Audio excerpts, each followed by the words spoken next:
vida. Así es, ya Gracias. se encuentra Usted preparado. arranque para que Ah, comience usted con Ramiro García, querido amigo y gran Muchas jurista, gracias. para que trabaje algo. Siga, por favor.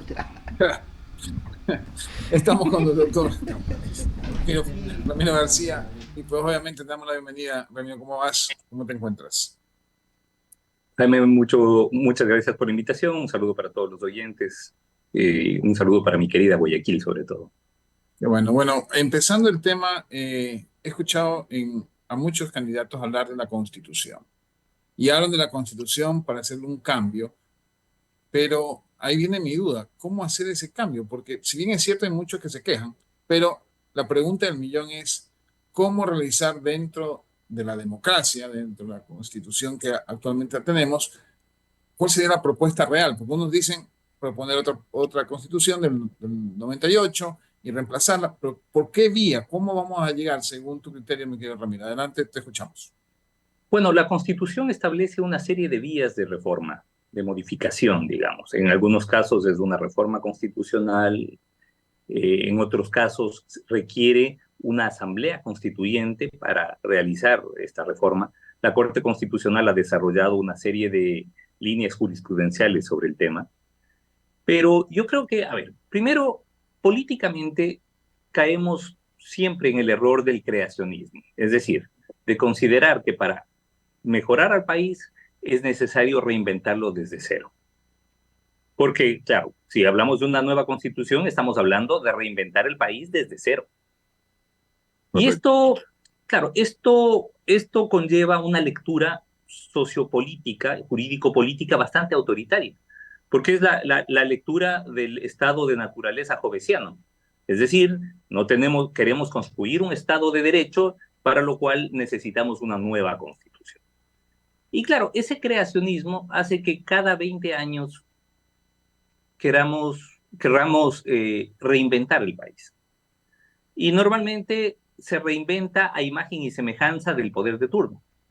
Entonces, en 2008, el poder de turno, aparentemente progresista y de izquierda, nos dio una constitución aparentemente progresista y de izquierda, que terminó siendo una constitución bastante autoritaria. Sin embargo, de lo cual el propio correísmo en su momento ya quería cambiar esta constitución porque le resultaba muy estrecha para todo lo que quería hacer. Es decir, pese a que da lugar a mucho autoritarismo, el correísmo consideraba que era una especie de camisa de fuerza que no le permitía actuar tan autoritariamente como hubiera querido, básicamente. Entonces, ahora estamos, por un lado, proponiendo un retorno a la Constitución del 98. Eso no es posible. Es decir, sería un retroceso jurídico-político brutal. Ahora, que a la Constitución actual se le podrían hacer cambios, sí. Que de esos cambios dependa que tengamos un nuevo país, no. Mientras no exista un mínimo pacto político, por ejemplo, para garantizar la independencia de la administración de justicia, no vamos a tener una buena administración de justicia. No importa lo que pongamos en la Constitución, porque en ninguna constitución, claro, en ninguna constitución se va a garantizar la metida de mano de la justicia. Ojo, recordemos que en 2011 el correísmo llamó a una consulta popular justamente para consagrar la metida de mano en la justicia que ha llevado al debacle de justicia que tenemos hasta hoy. Es decir, hasta hoy estamos sufriendo los efectos de esa metida de mano en la justicia, teniendo en cuenta que por lo menos el 97 o 98% de los jueces que actualmente se encuentran en funciones fueron nombrados en la época de Correa. Ok, entonces, las únicas maneras de cambiar lo que estamos viviendo es a través de una asamblea constituyente No o necesariamente. reformas, ¿no? Mira, lo que te digo, a ver, mira, Jaime, yo creo que el cambio de constitución puede resultar positivo, pero no funciona para nada si no hay un pacto sociopolítico mínimo, si no hay mínimos acuerdos entre los diferentes actores políticos de hacer las cosas bien. Pero es que eso está difícil para mí, eso no va a Pero pasar más tarde. mira, si no pasa eso, y si no hay además un empoderamiento ciudadano de sus derechos, esto no camina. Mira lo que acaba de pasar en Corea del Sur, por ejemplo. Ujú. Sí, El jefe de Estado de Corea del Sur quiso solucionar un problema político interno acudiendo a una ley marcial, es decir, decretando guerra. ¿Qué es lo que hizo la ciudadanía? Se movilizó y ahora lo están votando. Lo echan. Y lo echan por haber por haber hecho un uso autoritario y abusivo de este instrumento legal. Acá no pasa eso. Acá el presidente de la República dicta o emite un decreto decretando guerra interna, conflicto armado interno, guerra civil. Y la gente aplaudía, feliz de la vida. ¿Solucionamos digo algo porque, con eso? no, pero Ramiro, pero lo digo porque efectivamente era insostenible el tema delincuencial y de alguna No, manera no, era la es solución. insostenible, es Es, insostenible pero es el tema menor. delincuencial, pero eso no arregló al mediano plazo, no funcionó para nada. Tenemos los mismos índices delictivos que en diciembre de 2023. Entonces, no solucionamos para nada esto. Mira tú, por ejemplo, más allá de lo que diga la Constitución, porque el poder se pasa por la paja de la Constitución. Mira lo que pasa con el tema de la vicepresidenta, que no es santa de mi devoción por ningún lado, me parece nefasta la señora, pero lo que se está haciendo desde la presidencia de la República para evitar que ella asuma la presidencia durante el mes o mes y medio de campaña, pues es claramente inconstitucional. Entonces, no se puede arreglar los grandes problemas del país pasándose por el forro la Constitución y el ordenamiento jurídico. Y eso Ok, es lo que nuestra clase política ha estado acostumbrada a hacer. Cada es verdad. tanto, recordé, y no de ahora, de hace décadas, ¿no? Sí, sí, correcto. En eso estamos de acuerdo. Le voy a dar paso a mis compañeros en cabina que deben estar desesperados por preguntar. Adelante, mi querido Eduardo. Javier, querido Ramiro, gusto de saludarlo. Buenos días. Va a comenzar Javier Segarra acá en la cabina y luego seguimos nosotros con 2 preguntas cada uno. Gracias, Eduardo. Doctor, ¿cómo le va? Buenos días. El panorama del país, ¿hacia dónde usted lo visualiza, lo ve desde el punto de vista de esta estabilidad de la que tanto, pero tanto necesitamos los ecuatorianos? Se congeló. Se le congeló a Ramiro. Ahora sí. Ahí está Ramiro, ya. Le repito Sí. la pregunta, ¿cómo le va? Buenos días, Javier Segarra le saluda, Ramiro. Javier, buenos días. Millón de disculpas, pero No se preocupe. los apagones Me imagino. nos Feliz día complican del un poco apagón, el hay que tema del decir. internet para todos. Bueno, sí, le decía que, ¿cuál es la visión que usted tiene de esta situación política que vive el país? Los ecuatorianos, ¿qué podemos visualizar con tantas cosas que vivimos diariamente? Mira, yo creo que es necesario una nueva propuesta. ¿Ya? Yo creo que políticamente se nos plantean diferentes versiones de la misma vieja propuesta política, ¿no? De la misma vieja propuesta de poder. Uh-huh. Aunque nos digan que tenemos un nuevo Ecuador, resulta que este nuevo Ecuador se parece mucho al viejo Ecuador. O sea, es un nuevo Ecuador de autoritarismo igual al viejo, un nuevo Ecuador de corrupción igual al viejo, un nuevo Ecuador de improvisación igual al viejo. Y eso hace que los problemas que teníamos en el viejo Ecuador los mantengamos en el nuevo Ecuador. Esto es un regreso al gobierno de Sixto Durán Ballén y los apagones. Es decir, ¿cómo explicas que con todas las nuevas tecnologías, que con todas las nuevas formas de generación eléctrica, en 2024 estemos muy parecidos a lo que vivíamos en el 94? Es decir, es un retroceso de 30 años. Por eso se le preguntaba, Doc. Vea, todos los ecuatorianos estamos hartos, cansados de esta situación política. Porque no hay uno que salga y diga, caramba, este cambió, este le dio giro al país, este le dio estabilidad democrática, este le dio institucionalidad. Y desde 1979, desde la nueva democracia, si bien hemos venido buscando la ola menor, pero hemos llegado a una situación en la que nos hemos hundido y no sabemos cómo salir por tanta situación adversa, por tanta corrupción, por tanta políticas nefastas, porque en economía hay que saber tomar las medidas, en la corrupción hay que saberla combatir, en la justicia hay que tener la certeza de creer en la justicia, y eso no lo tenemos, Doc. Sí, a ver, evidentemente no vamos, a ver, como decía, hay una frase que se le atribuye a Einstein, que parece que no la dijo él, pero se la atribuyen, y es, locura es querer cambiar los resultados haciendo las mismas cosas siempre. Ya. Y seguimos haciendo las mismas cosas siempre. Queremos tener una buena justicia y seguimos metiendo las manos en la justicia. Queremos tener, mira, yo creo que uno accidentalmente hemos tenido alguna experiencia positiva en materia de justicia. Por ejemplo, la Corte Constitucional. La Corte Constitucional es uno de los pocos espacios que todavía se mantienen con credibilidad y que ha sabido mantenerse al margen de la dinámica política. Y sin embargo, ahora que se va a renovar en un tercio, pues tenemos serias objeciones de quienes están interviniendo, de algunos, no todos obviamente, pero de quienes están interviniendo como comisión de selección.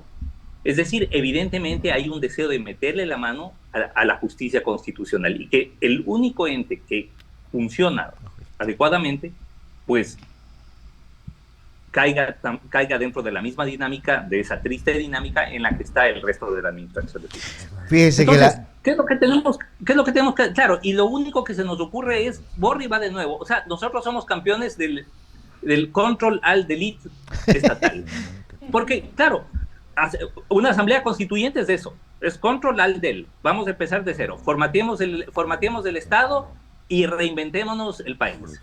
Y vamos a discutir si el cóndor tiene que estar encima del escudo, vamos a discutir si hay que utilizar el masculino y el femenino a la hora de establecer derechos, y vamos a discutir cualquier cosa. O sea, en este momento, por ejemplo, que estamos ahogados en un río de sangre por la violencia, en este momento que tenemos una justicia que va de tumbo en tumbo, en este momento que tenemos restricciones eléctricas terribles, nuestra clase política está discutiendo si autoriza o no autoriza la leche de fórmula. Es decir, eso yo creo que nos da una buena señal del nivel de desconexión que existe entre la clase política y los problemas reales del país. A tal punto que esa clase política prefiere defender sus intereses y no la de los ecuatorianos. Y va más allá todavía porque defiende intereses o trata de salir de esta ola de intereses personales, cuando vemos esta diferencia entre el presidente y el vicepresidente, esta diferencia entre el presidente y la ex ministra Robo, estas diferencias que existen en la Asamblea, y no salimos, Doc, no salimos. Mire, yo creo que ahí se aplica un concepto que se usa mucho en el tenis de errores no forzados. Buena parte de los problemas que tiene este gobierno son errores no forzados, es decir, errores del propio gobierno. ¿A quién le manda a escogerle a esta señora de vicepresidenta? Uh-huh.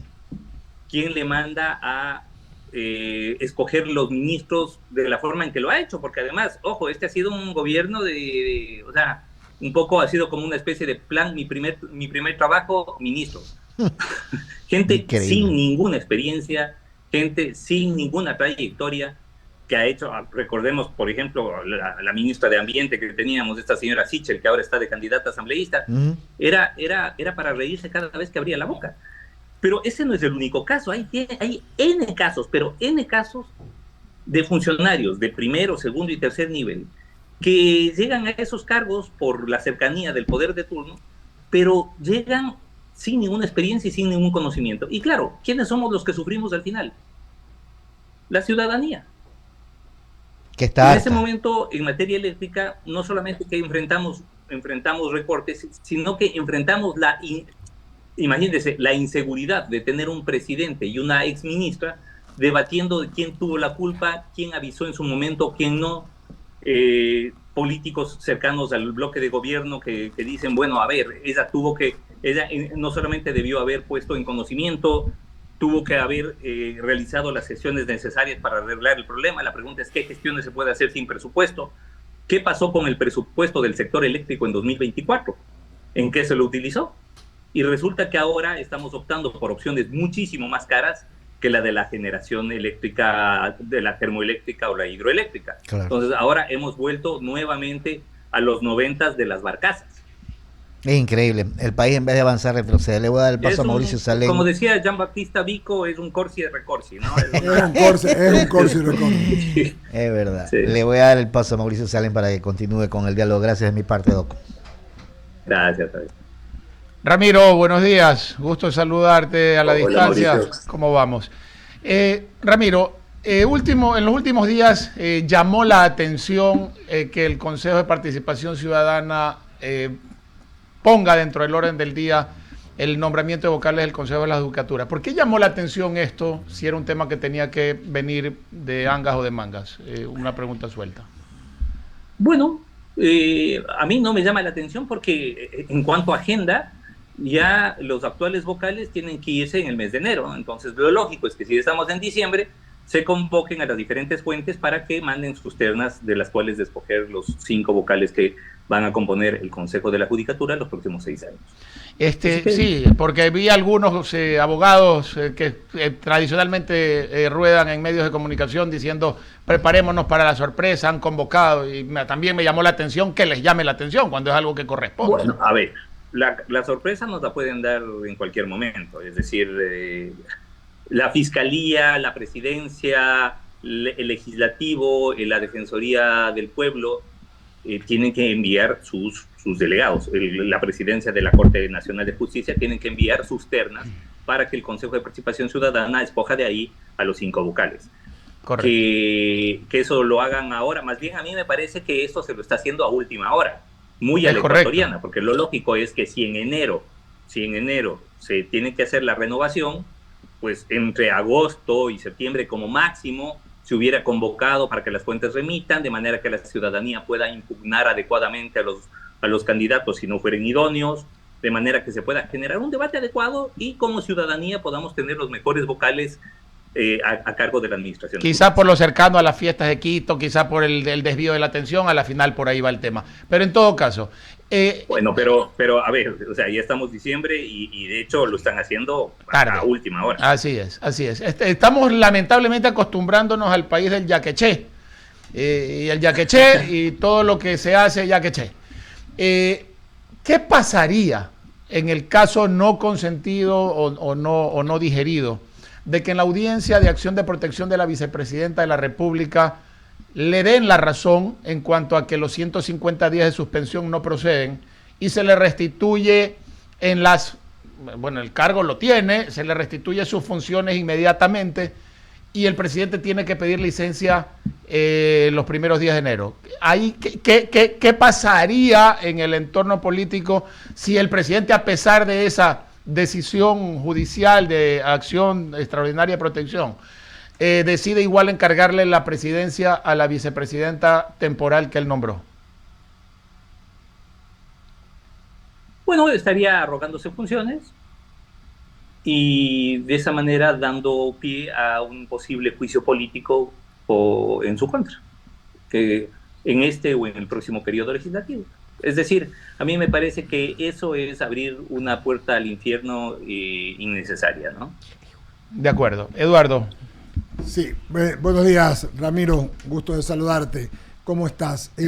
Gusto de saludarte. Como siempre, tú muy propio en el comentario, que es un comentario desapasionado, normalmente, y eso es bueno, didáctico y técnico, porque aunque es en jurisprudencia, no es 2 más 2 son 4, como el derecho es muy lógico, lo que dices y las cosas que pasan en el Ecuador, así son. Te voy a sacar un poquito del tema legal propiamente para hablar del tema de la arena política. ¿Ok?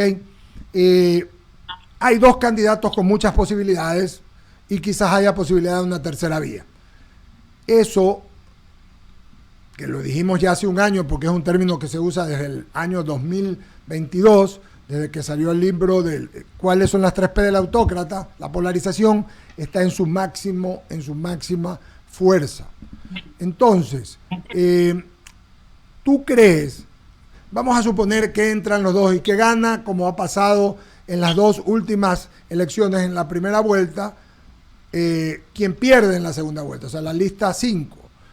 Pero se lleva una cantidad de asambleístas muy grandes, ¿ok? Y el segundo, porque es la elección en la primera vuelta de asambleístas también, no lo hace y comienza todo el relajo que sabemos, denunciado por Lazo, que lo querían, que el presidente Lazo dijo con mucha realidad que no quiso parcelar al Ecuador, porque eso, por algunos que querían favores. Entonces, te pregunto, ¿debería ser la votación para asambleístas en la segunda vuelta como fue originalmente en el año 78? Desde mi punto de vista, sí. Mira, uno de los problemas, Eduardo, que tenemos es que prácticamente ninguno de los que votan en el legislativo es dueño de su voto. Y los que deciden cómo se vota no están en el legislativo. El 95% de los asambleístas a la hora de votar tienen que llamar a Bélgica, tienen que llamar a Montcolí, tienen que llamar a Carondelet para saber cómo van a votar. Entonces, claro, sería mucho más sano que los dueños de las votaciones sean los que debatan, pero que lo debatan públicamente, porque estoy seguro yo que por debajo lo hablan y por teléfono, pero no, sería bueno que lo debatan públicamente y que veamos un debate entre quienes deciden. Pero acá estamos viendo un debate muy precario, además, porque si hay algo que ha sido una constante en nuestro legislativo es el empobrecimiento conceptual de nuestros legisladores. Sí, ya que haces referencia al Congreso que tuvimos en el 79, bueno, era un Congreso donde estaba León Febres Cordero, Sí, donde estaba Jaime Hurtado, donde estaba René Mollé, donde estaba Julio César Trujillo, entre otros, ¿no? Sí, señor. O sea, Otto Arosemena, Raúl Clemente Huerta, Carlos Julio Arosemena, así es. Claro, y si tú comparas con el legislativo que tenemos hoy, realmente es como para sentarse a llorar a gritos. Es verdad. Entonces, claro, ¿cuál es la diferencia, la gran diferencia entre ese Congreso y lo que tenemos hoy? Que los que decidían estaban en ese Congreso y estaban obligados a estar en ese Congreso. Claro, Febres Cordero decidía por los socialcristianos, pero estaba debatiendo ahí y estaba planteando juicios políticos. Sí, Jaime Hurtado decidía a nombre de un sector de la izquierda, de MPD, pero él estaba ahí. Y los que decidían estaban ahí. Y eso es importante. Acá los que deciden no están en el legislativo. Por lo tanto, estamos pagando a 130 y pico, que ahora van a ser 151, que no sirven ni siquiera para lo que deberían servir por la naturaleza de la institución, para parlamentar. Es decir, para debatir las diferentes posiciones. Lo que tenemos son gente que va de manera más o menos precaria a defender la posición del jefe que no está ahí. Y en efecto, esa es la verdad. Ellos van ahí a contestar el teléfono de los dueños de los partidos que les dicen qué hacer y qué no hacer y no hay deliberancia. La segunda pregunta, para concluir, mi querido Ramiro, para concluir. En este mismo término y en este mismo sentido, porque es la reforma política, pero más allá de eso, escucho muchas voces diciendo que hay que hacer una constituyente, que el gobierno que gane, si no es, por supuesto, la lista 5, debe hacer una nueva constitución y constituyente. No necesariamente una constituyente tiene que hacer una nueva constitución, se reforma. Pero he escuchado a gente que no, por ejemplo, ayer lo dijo aquí Andrea González y anteayer a Lucio Gutiérrez, lo escuché en una entrevista aquí con Enrique Bolo San Martín, diciendo que sería una barbaridad, que preferible hacer reformas, referéndums, etcétera, consultas populares. ¿Cuál es tu visión al respecto para poder, porque la verdad es que la constitución anterior es 100% estatista y el Estado no tiene plata para poder poner, por ejemplo, y no es buen socio, no es buen pagador. Entonces, estoy hablándote de esa línea, entre otras más. Tu criterio, mi querido Ramiro. Mira, Eduardo, yo creo que, como dije hace un momento, los problemas del país no pasan por un nuevo marco constitucional. Aquí tenemos esta ilusión más que creacionista y de reinventarnos cada tanto como Estado. Y pensamos que, claro, ahora controlar el elite y volvemos de nuevo a foja cero y reseteamos el Estado con una nueva constitución y empezamos otra vez. Eso es una quimera y ya se ha demostrado varias veces que no funciona. Hay constituciones que funcionan un poco mejor y otras mucho peor, dependiendo de la voluntad política de los gobernantes. Uno de los grandes problemas que tenemos en esta constitución es que es demasiado presidencialista. Le da unas facultades enormes a quien ejerce la presidencia, sea quien sea. Y eso deviene en autoritarismo. Y eso es lo que estamos viendo hoy por hoy.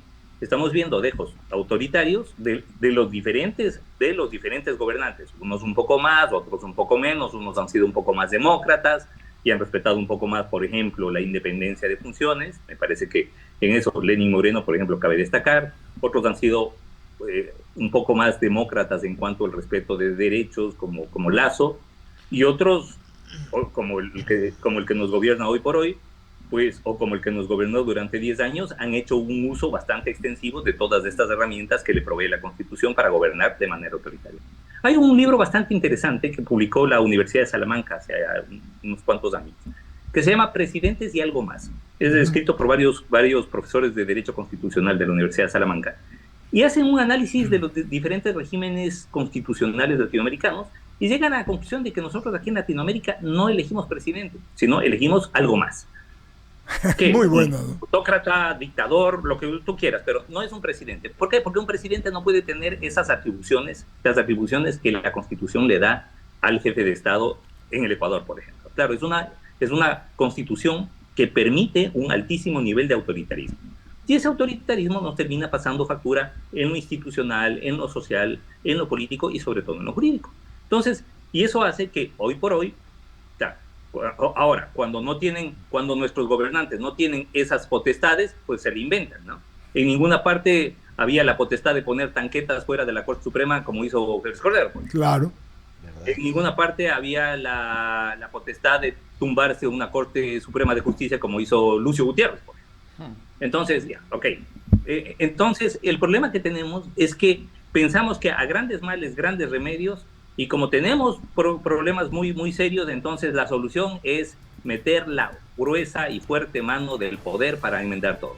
A la final, las cosas salen mucho más dañadas que arregladas, como pasó con la metida de mano a la justicia. Tú te acordarás, todas las denuncias que hubo sobre el autoritarismo y la arbitrariedad con la que se actuó durante la década correísta en materia de administración de justicia, y hasta hoy estamos pagando el precio de eso, ¿no? Eso ha sido una factura muy, muy alta. Así que, mira, si me preguntas, ¿una asamblea constituyente? La pregunta es ¿para qué? ¿Para qué? Si vamos a reformar la Constitución,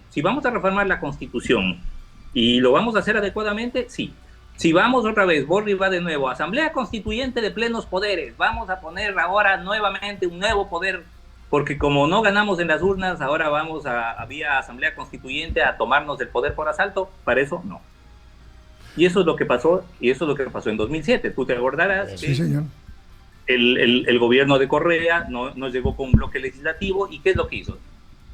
Apelando a las prácticas más corruptas, se tomó todo un congreso, formó el Congreso de los Manteles, y luego eso devino en una asamblea constituyente y en la Constitución de 2008. Entonces, claro, si tenemos estos procesos en donde se entremezcla autoritarismo y corrupción, pues el resultado no puede ser bueno, ¿no? Claro.